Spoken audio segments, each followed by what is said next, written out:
We're live. Hey, let's talk about Spider-Man No Way Home. Let's.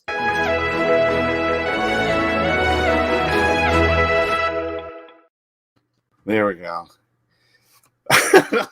You just woke up. Dude, yes, I was in San Diego. I saw Spider-Man No Way Home with a group of fans. You can tell from my voice, this is the voice I have when I talk to a lot of just nerdy people that are like-minded. And boy, I lost my voice, but I am here to talk about Spider-Man No Way Home with Alan. Yeah, I saw it last night too. You drove what, 130 miles? I drove 5 miles. Okay, all right. No Way Home. All right. Well, what are your? I was over the moon. This is my second time I've seen it. I saw it on Monday. Saw it again last night with a group of fans, which was super fun. Yeah, and it's everything I wanted it to be. It's everything I wanted it to be. I was so just ecstatic that this is, and especially since the last batch of Marvel movies have been kind of spotty, at least for me. It was really satisfying. Tell me about your experience, Alan. Yeah, I mean, we got lucky because we were, a lot of fans were at my screening, and oh my goodness, people were just losing their shit from start to finish. And I think it's a lot of it is the nostalgia factor, the fact that even though we knew. I'm just saying, even though, okay, so we already know they've already released the fact that the villains are in it. So Alfred Molina, Willem Dafoe, Jamie Foxx, and people were and certain other characters, people were just kind of losing it every time someone would show up. So it became like, this cameo concert where someone would just show up and people would start screaming. And and I have to say, I got myself caught up in that enthusiasm. And I took my daughter, who we had the foresight to watch the original Spider-Man last night or 2 nights ago. And so she was kind of fresh going in, which honestly made a world of difference for her. Mm-hmm. But in terms of, I love this movie. It's weird. I even took a video. I saw it at the AMC Mission Valley. Hills. Yeah. It's at the Westfield Mall there. Anyways, I couldn't believe, first of all, I have never seen that many people in a movie theater since the before times. It was crazy looking around at oh my God, people, it was packed, wall to wall people, lines for popcorn, line around it wasn't the block, but around into the mall, to the point where I have to take a video of this because this is we're back. Movie theaters are back. I feel like when you deliver something that audiences really want to see, right? People will show up to the theater and they've said that attendance is down by 50% just for 2021. Half the people are not going to the movies anymore, but that changed, last night with the opening of this movie. It's amazing. I'll tell you, the theater I went to is they just built it 2 years before COVID. And so it was really new. Not a lot of people were going to it. And for the last several big openings, it was really easy for me to get tickets a couple days before the screening. With Spider-Man No Way Home, I was fortunate that I looked it up the day the tickets were released, and it was filling up fast. And the theater I was in was full. And so I'm hoping with the way things are going that this is the trend upward and not going to get derailed by certain events from our governor. It was, there was just nothing like being in a crowd full of people who wanted to see that movie. And you were right. The reaction, I saw it at a critic screening on Monday, which is my least favorite movie. You know what I mean? It's we're critics going to watch this movie. I've never heard a reaction like that to a movie from a critics crowd. Yeah, screaming. There's moments of gasps. There's I was wait a second. This is being at a normal packed screening. And the screening last night, same thing. Certain things that happened in the movie just got big reactions. I don't want to talk spoilers just yet. Because I know. I think we'll clearly mark a line where or we'll get into spoiler territory. But we do have viewers here. Just letting you know, this is interactive. So if you've got something to say, please comment, and we'll be able to see those comments. And like, share, and subscribe. Yeah, smash that subscribe button. Exactly. But I'm so old. But the weird thing is, so I've seen it twice. I can't wait to see it again. Like, I cannot wait to see this movie again, just because of that swell of, I haven't felt that way. And Marvel, I mean, whatever you think about the last 3 Marvel movies, they haven't been ones that across the board satisfied. And Eternals being, I know you liked Eternals. I really was disappointed by it and just felt like it just didn't resonate. And there wasn't that, I don't know. I felt, and I think we've talked about this, I feel like Eternals would have been a better Disney Plus series. Yeah. Spread it out so you get to know each of those characters, because they just start out and they are the Eternals. We don't discover how they become the Eternals. There's no history. There's no whatever. Yeah, I think you're right. I mean, I would agree with you there. This year in particular, I felt like most of the movies I've seen were good, but not great. They were, I think COVID might have something to do with it, in the sense that, smaller productions, so it kind of comes across as a smaller film. Right. And this one, no, this is a big movie, and my guess is it was shot during COVID. Well, I mean, I don't know about the actual particulars about the production, but it felt like, for me, like one of those limited run series where it's like a 4 or 6 issue story. Mm-hmm. Because there's so much story packed in the beginning of it. I know a lot of people are complaining about the beginning of the film, and a lot of that is in the trailers. I actually liked it. It reminded me of, you'll get this, like a comedy from the 30s, where it's just sort of a wacky, like verbal, like boom, wacky line, boom, wacky line. It was fine. But I mean, as much as like across the board people are loving it, it's like, 99% on Rotten Tomatoes, or no, it's like, it's up there. It was 100% Rotten Tomatoes. It's dropped a little bit. Someone didn't like it. Yeah. Hey, our buddy Badland 75 enjoyed Eternals more than No Way Home. That's fair. I will say I did enjoy Eternals. There's a Star Trek quality to it, Star Trek episode quality to it that I liked. Well, that's why I gave it. But yeah, wasn't as good as No Way Home. I'll agree with you there. Yeah, well, whatever. Agree to disagree, but that's okay. There's no, I mean, experiencing film is a subjective thing, so it's fine. Yeah. Sorry. Vegas Film Critic. Hey, Chris, they didn't screen Spider-Man in Vegas for critics. I'm trying to see it this weekend, but all IMAX screenings are sold out. Okay, wow. First of all, Vegas Film Critic, I will see you. I think I'm going to see you at the CCA. But yeah, it's weird. I went to book tickets. I'm like, holy crap! Like there were none like the AMC in Burbank, which I normally go to, or Santa Anita, were sold out. So I was like, I'll go to San Diego. That sounds fun. Yeah. I mean, for me, it was our IMAX screening. The only section available was the front section, and I'm like, I'm not seeing. I just saw Matrix Resurrection that way, and I'm not seeing Spider-Man that way. Wait a second, you just saw Matrix Resurrection? Yeah, in IMAX. Hmm? Yeah, that's a whole. Okay, quick divert. This is only for me. Okay. Alan, your take, don't give me. Okay, yeah, I'm allowed to give kind of social media thoughts. I will say this. I may be the only critic in the United States that liked the movie. And I feel like there's going to be Last Jedi discussions going on. I'll just say that. I could be wrong. Maybe people saw it the same way I did, but I think this is going to be the polarizing movie of the year, and I'm on the end of it. Oh wow. Okay. Well, yeah, that's weird. Well, let's get into. Should we start with spoilers? Because the thing is, what's weird about this movie, after I first saw it, I'm like, I can't talk to anyone about this movie, because if I even tell you the things I liked about the movie, those things are spoilers. Even if I told you, well, let's try to go non-spoiler for a little bit. All right. The first thing I'll say is the movie does what the other Marvel movies, the bad ones, did, and that is too many villains, too many characters, and yet it worked. It did. Yeah, I mean, Spider-Man 3 the third Tobey Maguire. Too many villains in that thing. Venom, Sandman,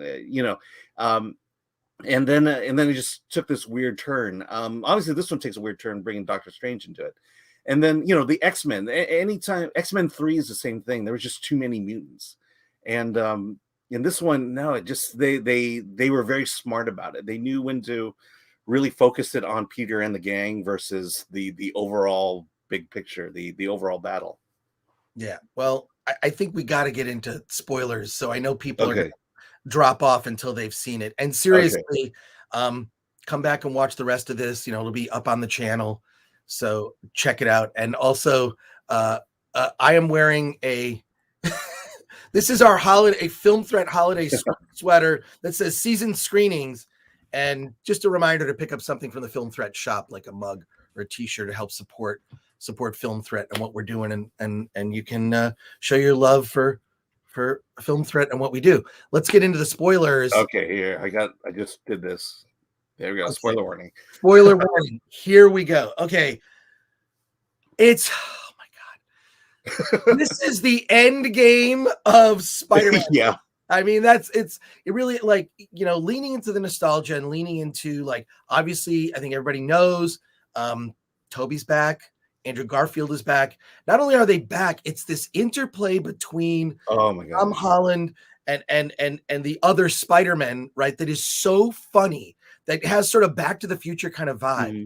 That is just like their interplay. It really is. It's almost like watching a bunch of brothers who really care about each other.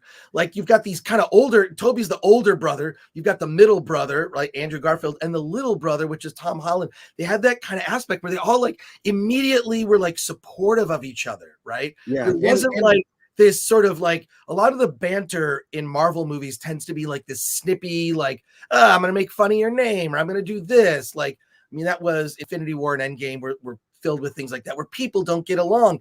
In this, the characters get along in, like, the best of ways. And I really love that dynamic. What was awesome was not just for the villains. Yes, everyone had chemistry except for Zendaya and Tom Holland. Like, I've always felt like that, I don't mind her MJ. I think it's fine. Yeah. But they have no chemistry, whereas Kirsten Dunst and Tobey Maguire had amazing chemistry, right? Like, So what about Emma Stone and Andrew Garfield? They were okay. Yeah. I mean, in terms of their chemistry. But what I love about this movie is it is redemption. It is redemption, not just this isn't about defeating the villains. It's about redeeming the villains so they don't have to meet an untimely death. They can return to their world, their version of the multiverse, and perhaps not suffer the same fate, right? That's a deal. So he's trying to the Tom Holland Spider-Man is trying to save them, and in a way, oddly, a very Christian message. Yes. Think about it. So no, absolutely. It's okay. So I should have brought this up in the non-spoiler section, but the thing that Marvel does right that DC doesn't do right is it keeps you guessing the entire time. This movie, you just don't know where it's going. You have an idea, but and so when you get to this redemption end, and then when you get to the point where Spider-Man is beaten down to the point of, wow, he just made the biggest mistake of his life, and they still are able to pull redemption out of that. That is the testament of the great storytelling that is going on in this movie. Yeah. I mean, there's so many great moments, and I know we're in spoiler territory. I really don't want to ruin. Like, there's just great lines. Like, I've seen it for the second time. Mm-hmm. I'm still laughing as hard as the first time. It just, but that's what I really, really, to me, I wish I could just watch 3 more Spider-Man movies with 3 Spider-Men. You know what I mean? Like, that dynamic, like, worked so well. And there's also certain moments and frames where there's a moment where all 3 of them are swinging and kind of go into these poses. It's right out of the comic book. So many. There is that poster shot. Yes, right? I mean, they did. It's like, oh my gosh, it was in Avengers: Age of Ultron 2. There's a moment that is the poster shot. Right. But it's like a splash page in a comic where you open, it's like 2 pages. Like, there were so many aspects of that. And I'm really excited because the director, Jon Watt, is directing Fantastic Four. Oh, unfortunately, he's doing it for Marvel. I think that Sony actually has a better understanding of what mainstream audiences want than Marvel / Disney. You know, the Disney Marvel, I just feel has gone down this path of like there wasn't anything in this movie that was annoyingly woke, you know, like I feel like that sort of wokeness that leaks in where they're sort of looking at the audience going like, look how good we are, right? And yeah, you know, it's the difference between letting the stories play out naturally, and when you let it play out naturally, you're going to find the opportunities for female leads, for minority leads, or BIPOC leads, whatever you want to call it. But I felt like Marvel, what they had been doing is they had been jamming it in, they had been forcing it versus letting it happen naturally, and I think that's the problem people are having, or at least you're having. Well, it just seems that there wasn't the traditional checklist of things they felt they had to do. There's one check in my mind. I've said it many times. There's one check on the checklist, which is entertain, right? Entertain. And this just does it so well. Like I say, I can't wait to see it again. And like when you've got where does preach go on the checklist? Yeah, exactly. Preach and lecture and virtue signal. Audiences don't respond to that. They just don't. And this is proof of that. You know, if you need more proof, I mean, it's just look at what the box office. This movie is going to be back to the before times and could potentially break $1 billion, right? It could do that in terms of worldwide box office. So and poor Disney has to share that money with Sony. Right. Well, it's weird. I think I tweeted out, like, I was trying to like be careful about what I said, but I basically said that like Sony made the best Marvel movie this year. You know, like if you think about it, like I just feel like they have a better understanding of audiences. And I feel like Disney leans too much into the lecturing and the messaging, which is completely unnecessary. Badlands 75 says, is the message of this movie that Spider-Man only works if he is an isolated hero? That seems anathema to the MCU with all these heroes around. Yeah, I mean, the way it ends, I assume Badlands has seen the movie. The way it ends in a way that kind of it's almost like a reset for Spider-Man.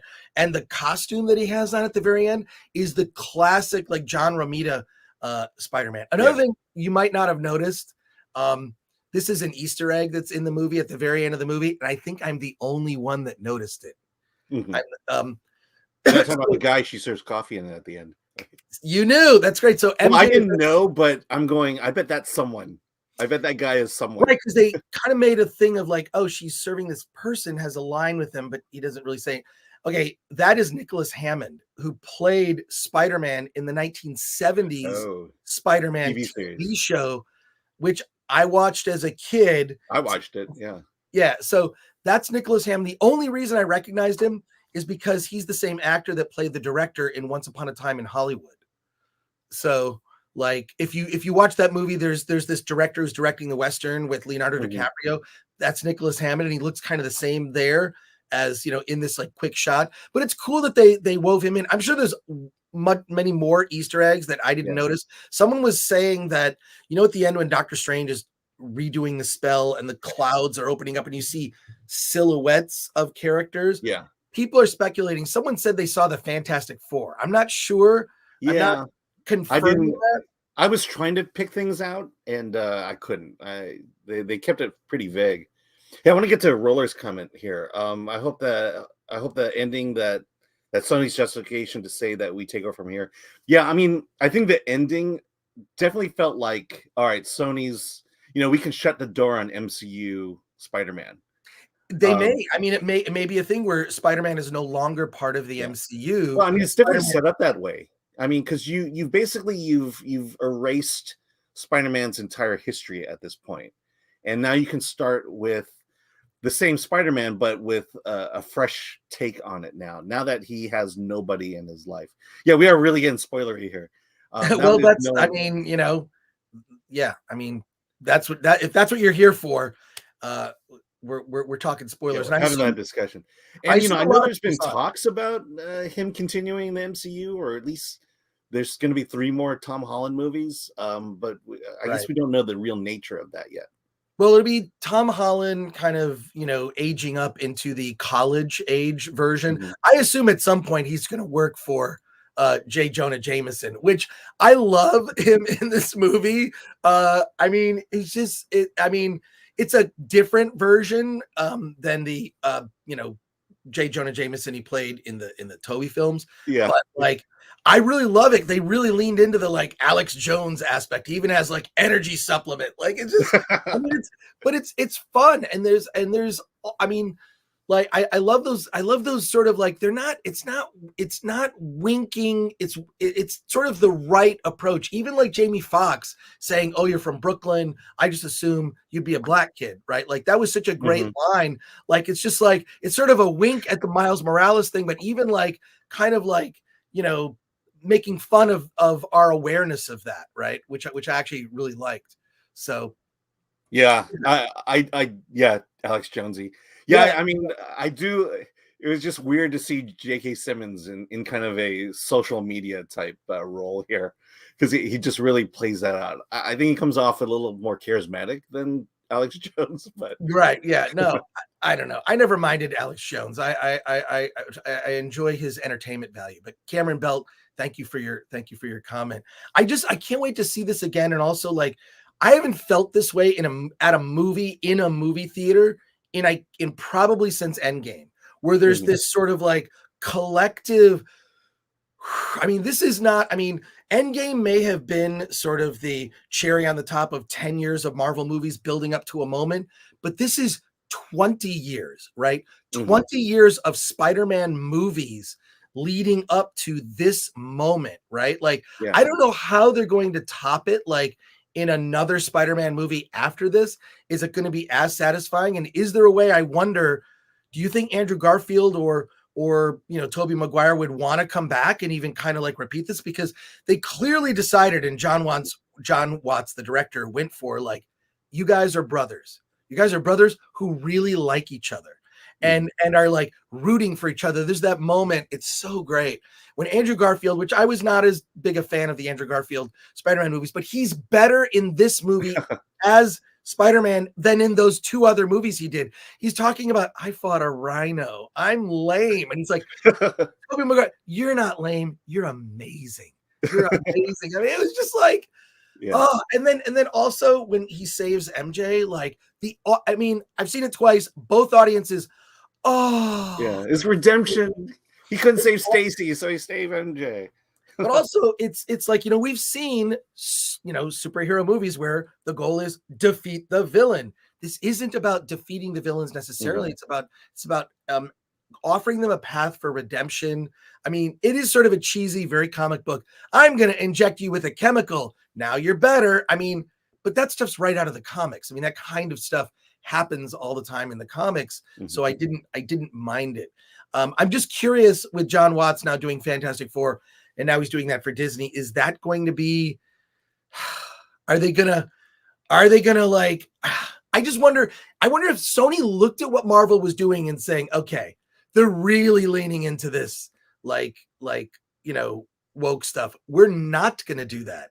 And let's see what audiences prefer. Yeah, I'm cautiously optimistic, but I think I'm less optimistic than I usually am for Marvel when it comes to Fantastic Four. I mean, I will say it is a tough franchise in the first place, because it is about family, and that's not. I don't feel like that's been the typical Marvel story, and I think it would be an interesting departure. Plus, the villains of the Fantastic Four, I feel like are, they're on the more Guardians of the Galaxy end versus what we're used to in the more earthbound superheroes. You know what I'm saying? That distinction, right? Well, I mean, I think the Fantastic Four has some of the best villains. I mean, Doctor Doom was basically the model for Darth Vader, Star Wars. Let's be honest, right? Like that was the model. George Lucas clearly was influenced by that. That basically Marvel Comics and Frank Herbert's Dune were and Flash Gordon. Throw it in a blender, and that you get the first Star Wars movie, the 1977 one. So, I just, my fear is they're going to make the Fantastic Four, you know, they're just going to fill it with all this sort of woke ideology that has permeated the Marvel movies, where they feel like, you know, they have to do this to please, let's face it, a smaller percentage of the audience, where mainstream audiences, they're not all about it, right? They're not about that. So we'll see. Wait, what did Roller had a comment? Oh, I'm sorry. Yeah, no, he's less faithful. He's less optimistic about Jon Watts as a filmmaker. Spider-Man, the first two didn't. Yeah, but he says, let's read his comment. Yeah, let's do it. I've summarized it. We should just read it. I don't know how I feel about Jon Watt's F4. It makes me worried. I was not a big fan of Homecoming or FFH. I don't think they're good movies per se. I would say I agree with you. Like, I like, and I'm the only person to say this, I like Tom Holland as the character, but I don't like those first two Spider-Man movies. I love this movie. If I had to rank them, I would say probably for me, Spider-Man 2, #1 Spider-Man movie. The first Spider-Man with Tobey, I would rank that up there, and then I would put this maybe third. Yeah, right? Definitely. That would be my order. Like, that would be my order in terms of just, if I had to rank the top 3 Spider-Man movies, that's where I would put it. But I feel like, I'll just say my daughter, I was surprised, but she really got into the first Spider-Man movie. She liked it. She loves Tobey Maguire as Spider-Man. But it's she saw it 2 days ago. So right. But it is a traditional superhero story, right? Keeping your secret identity, figuring out your powers. Marvel doesn't tell that story anymore, right? They don't tell that story. And well, they do it with Fantastic Four. I think they have to. I don't know. I mean, like, now we're at the point where special effects wise, it's cost effective, because they have, you can do the Thing now and let the guy pee. Right. You can make it look realistic. I mean, you know, they make the Hulk look realistic. So we'll see. But I just think that this movie and the success of this movie, because it is selling out everywhere, right? Like, if you haven't gotten tickets now, you're probably not going to see it this weekend, or you're going to see it maybe at not a preferred time and not a preferred seating. Yeah. So ironically, there are Hamilton tickets available. So wait, what? Hamilton? Well, at least I don't know. Is it? Yeah, I think it's easier to get Hamilton tickets than Spider-Man tickets. Right. Let's see some more comments here from people. Yes. Marvel made this for Sony in conjunction with Pascal Pictures. Marvel's hands all this over. Yeah, I mean, they definitely could. By the way, I met Amy Pascal, but that's another. Yeah, so it's I didn't even know who she was. That's how. Well, thank you, Destiny Captain, for your comment. It's like Marvel's hands are all over this. I mean, are they? Yeah. I don't know. Like, we don't know the behind the scenes, like how much Marvel had a hand in it, and also your hand disappeared as you put your hand. I think your blue screen effect is that's great. Oh my God, you're like Electro. You're like Electro there. Okay. But I mean, we don't know. Marvel's hands was also all over Eternals, and I really did not like that movie at all. So. I don't know if that was sort of, if Eternals was made to placate a particular audience, but that audience didn't seem to like that movie. Well, in terms of critical, you know, it is the worst reviewed MCU film, right? It's like it was at one point like 49%. I don't know what it is now on Rotten Tomatoes. Yeah. Well, the question then I have is Marvel, how responsive do you think Marvel Studios will be to fan response? And I think I'm on the optimistic end, but I've certainly seen, you know, with the new direction of Disney, you know, I think they're kind of getting it, but I don't feel like they're making moves to really, you know, correct the course, so to speak. I really have lost my faith in Marvel, just this last batch of movies.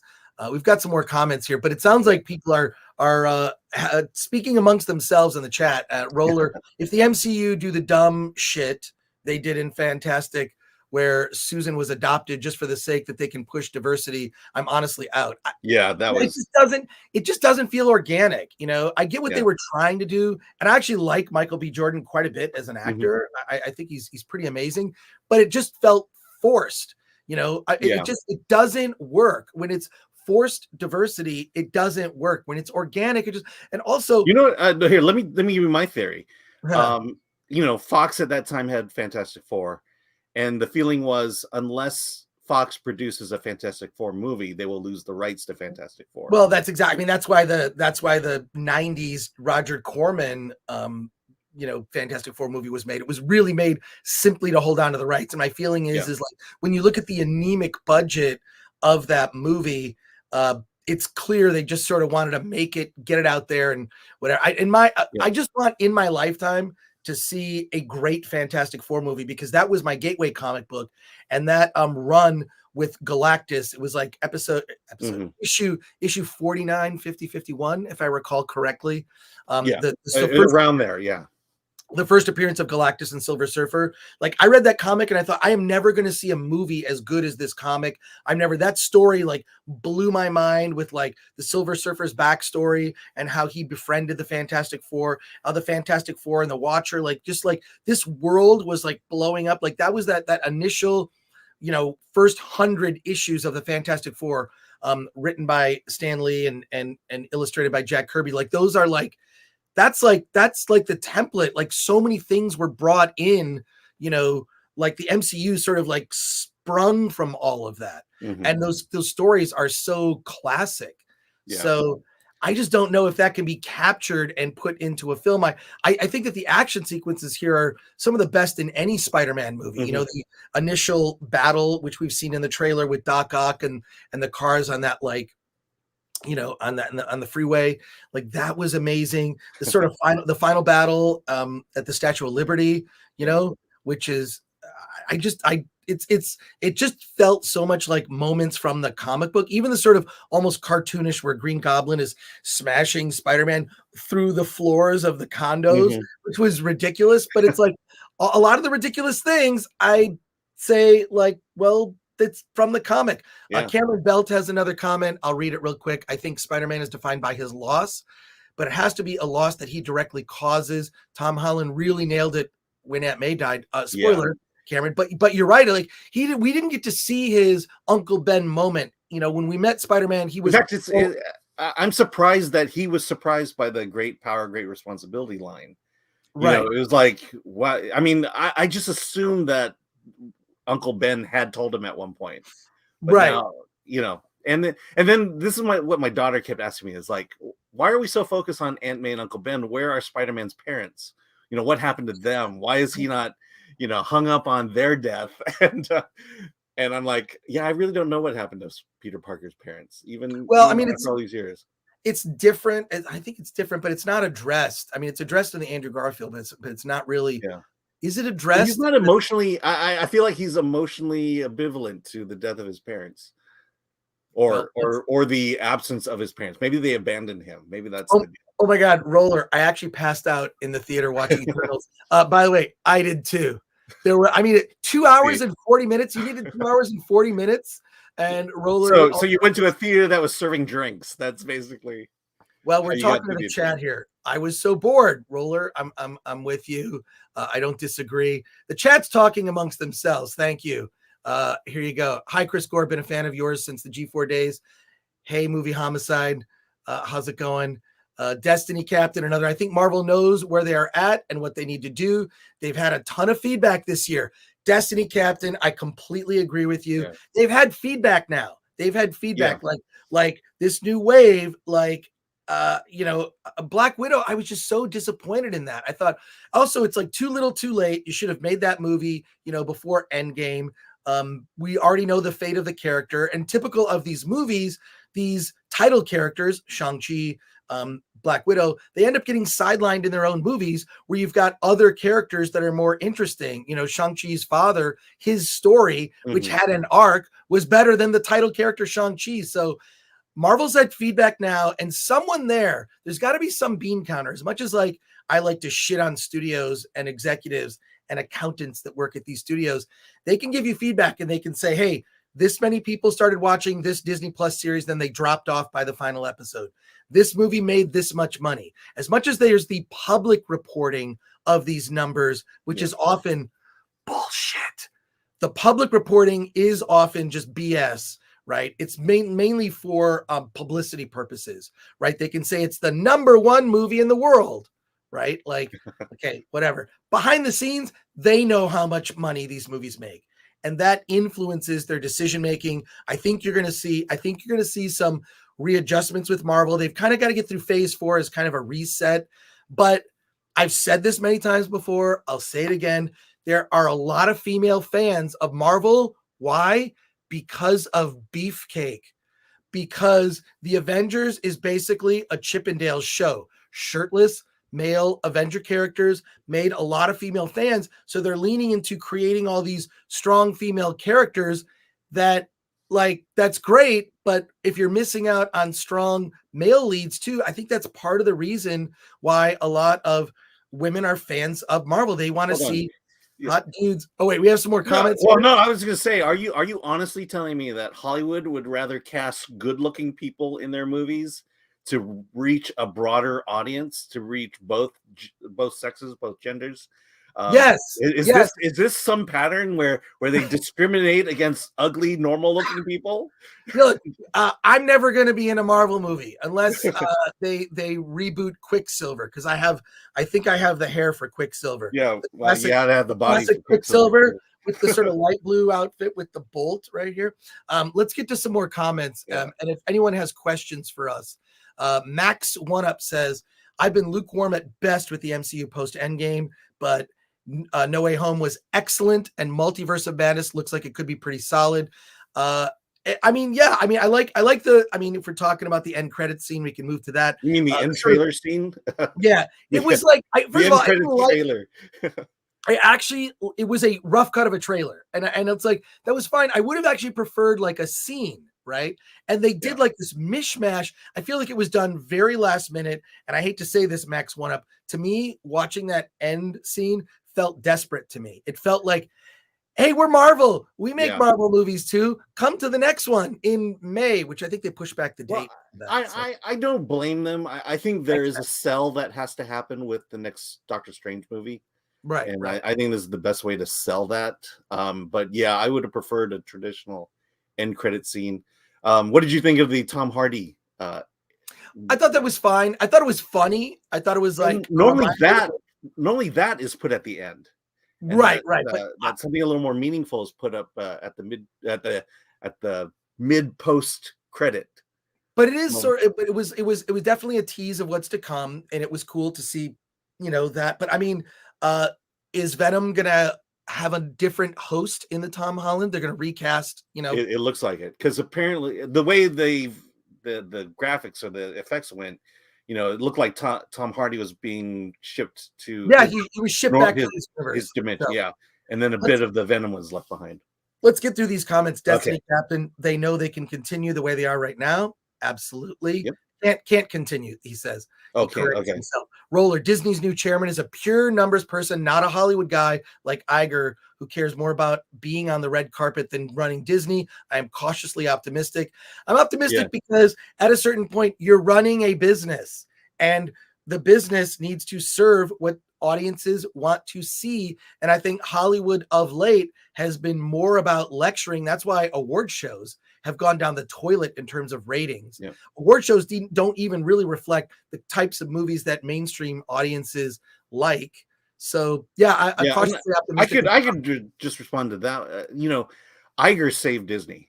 If you know anything about the history between Eisner and Iger, he absolutely saved it. And the Chapek, the move to him, feels like a step back toward Eisner, where it is about, I think Eisner at the end of his reign was about protecting his investment, protecting his capital, since he owns so much Disney stock. And that it inhibited any real creativity.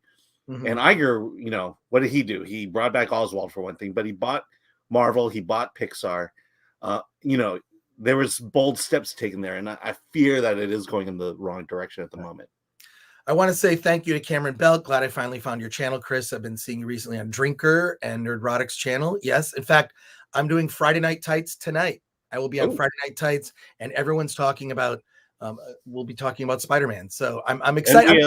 And we have the Insane Clown Posse tonight. So yes, that's right. We also have a watch party tonight. What's funny is I'm going to leave Friday Night Tights to intro this Insane Clown Posse documentary, and then I'm going to go back on Friday Night Tights. So we'll see if they'll have me. I don't know. I'll ask Gary. Yeah. So watch the watch party. Yeah. And then after that, watch the replay of Friday Night. Let's talk about that real briefly. So there's a documentary called The United States of Insanity. It's a doc about ICP, the Detroit-based rap group Insane Clown Posse. Of course, if you are aware of the Gathering of the Juggalos, you might not want to Google that because who knows what you'll see. Little person strippers, you might see pictures of that. Who knows? Anyways, this documentary is about how Insane Clown Posse was designated as a gang by the FBI, and it's about the court case battling the FBI. It's a great documentary, and we're going to have some really interesting special guests. So that's our watch party at 5 p.m. Pacific time tonight. Right. Max went up, fair enough. I guess we'll have to wait and see if Doctor Strange 2 is actually going to be good. I agree. And Destiny, Captain, they'll do the black suit with the symbiote piece. Yes. Well, that would be a rehash of Spider-Man 3, though. That's my that would be my concern there. I mean, we'll see. I mean, they've done it in a way that like it's kind of cool. It's like this fresh start. And I loved his costume at the very end of the movie. Again, it was a very reminiscent of the old school comic, right? Like, it was awesome. So, well, I think the big thing is that now they can jettison all the Stark technology, all the things that Tony had done for him, and now Spider-Man, Peter Parker, has to start from square one, build his own suit, build his own web shooters, and tell new stories from there. But I like that. I like that. Absolutely. I like that aspect. I like that it's like, oh, this is cool. Because I thought that actually the Stark Industry stuff was kind of distracting. It was like, and I think that's probably why you didn't like it as much as of the series. I want to see Spider-Man like in the comics struggle and like try to keep a job and have a life, but also like be a hero and serve the city he loves, right? Like, I don't know, I like it. So yes, I will say, I remember when they did this the first time in the comic books, where they erased everyone's memory of Peter Parker being Spider-Man, and how people just hated Joe Quesada at that point. And now they brought it into the movie and did it, and we all love it. Weird. Eisner was forced to deal with numbers and the reality of them towards the end with Euro and few other issues. Yep.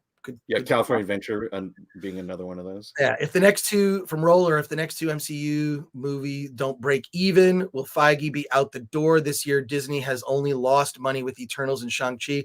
I don't think Feige's going to be out the door. I think, geez, if people failing made them go out the door in Hollywood, Kathleen Kennedy would have been gone a long time ago for screwing up the Star Wars sequels. How do you not make Star Wars movies and you have, Carrie Fisher, Harrison Ford, and Mark Hamill, and not put them in one scene together? One scene. And Kathleen Kennedy still has a job. I think Feige's around for the long term, as long as Feige wants to be around. There have been rumors that Feige was going to do a Star Wars movie. I think a lot of this stuff is announced too soon and then changed behind the scenes. Oh, yeah. I mean, Disney does that every year at D23. Oh, the other thing is, I will say box office, at least, I think we can blame COVID for a little bit of it, for not reaching its full potential. Same with Black Widow we were barely back in theaters when Black Widow came out. So, and it was also streaming at the same time. So I think people are done and don't care. I mean, I think people are done. And by the way, there's a mask mandate in California for the whole state. And where I went in San Diego, no one cared. I mean, there were people in masks, but there were a lot of people without masks, and no one was enforcing it. No one's enforcing it because I don't know. I think many people are done. But at the same time, great work at AMC. Please continue to. Sorry. Make sure, try to enforce it if you can. Right. Please, let's not get AMC in trouble. Roller, thank you for the comments, Roller. Destiny Captain, great definitely. stream, guys. Thank you for that comment, Destiny Captain. Hope you come back. We're going to be doing more live streams, just talking about movies every week, probably bringing on some more people. I'm probably going to be doing more live stream stuff. I know a lot of you found me from Film Courage stuff or saw me on other people's shows like Midnight's Edge, or Gary Nerdrotic, with FNT. So I'm going to try to do some more stuff on the Film Thread channel. We're going to be doing different types of shows, and our watch party tonight, I'm a part of that, but it's not about me. It's about the movie. So I hope you like stuff like that. But but Bond made money. Well, we'll see in the end, the recent Bond. I don't know.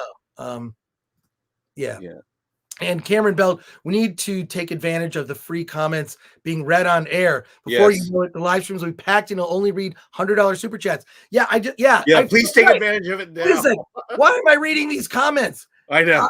How about $2? I don't know. Yeah, I've never got a super chat in my life. So there you go. We're still, I'm still experimenting with what we're doing on YouTube. I actually really like, I've been watching for years, a lot of different YouTubers. You know what I really like? I like diversity of opinion. And no, I'm serious. I really love diversity of opinion. I think that's important. And I don't need to agree with people or be in an echo chamber to have a conversation because I'm an adult. And that's my opinion. And Cameron, you are right. You need to take advantage of the free comments being read over right now. Yeah. Right, exactly. Okay, cool. All right, well, take advantage of it now. We should wrap it up. I'll just say I'm that Chris Gore on everything, Instagram and Twitter. And Twitter, I despise Twitter, but fine, I'm still there. And then we're Film Threat on everything. Oh, so, hey. Whoa. Hey, Cameron Bell, first super chat. Thank you for the $2. I didn't even think we had this available. Yeah, I never thought I would say that. That's awesome. Thank you. Now we're only going to read the super chats. Yeah. No, we'll just wait. And we have another comment here. How did you really source material being used in films? I don't know. I think it's like is that a reference to Spider-Man? Oh wait, I'm going to put the super chat. Yeah, I'm not. I think he's saying basically the source material being used in the films. I actually like that. I like when they, will. Oh yeah. It's inspired by. I mean, there were so many. I mean, I got chills many times just from certain frames of the movie, right? Because I'm like, oh my god, like that's a splash page that I would have like looked at for minutes as a kid to just like an old like George Perez. Yeah. I don't know if you're a fan of George Perez and his artwork. Oh yeah, no. I mean, he will do Crisis on Infinite Earths, like where he'll like draw like 100 superheroes in a splash page, and you're looking at it going like, oh my god, like this should be real. I was more Sergio Aragonés. Oh well, there you go. Yeah. And Destiny Captain says, Chris, been aware of you since the G4 days. Love seeing you pop up here and there. Thank you, Destiny Captain. We're gonna have to wrap it up there, but I'm gonna put the super chat up from Cameron Belt. Thank you for. I don't even know how to get the $2. We got to. I know. I didn't realize we had the ability to do that. So but thank you, Cameron. Thank you, Destiny Captain, and everyone else who commented. We're Film Threat on everything. We have a watch party tonight. I'll be on FNT tonight. Alan does reviews on the Film Threat YouTube channel here every week. Not necessarily with me, but other people from Film Threat. And then go to our website, go to filmthreat.com, check it out. New indie film reviews every day and reviews of movies like Spider-Man No Way Home. Yep. It's up now, by the way. So it is. Yeah. I got Rob reviewed it. He didn't like it he liked it, not as much as we did, but our review. What is he bringing down the Rotten Tomatoes score? Look, it's it's not going down. It's in the 90%. So yeah, it's gonna be in the 90%. But I want to say thank you to everyone in the chat. We'll be doing more of these and ones where my voice is not so scratchy. And thank you very much. Take care. We're Film Threat. Later. Bye.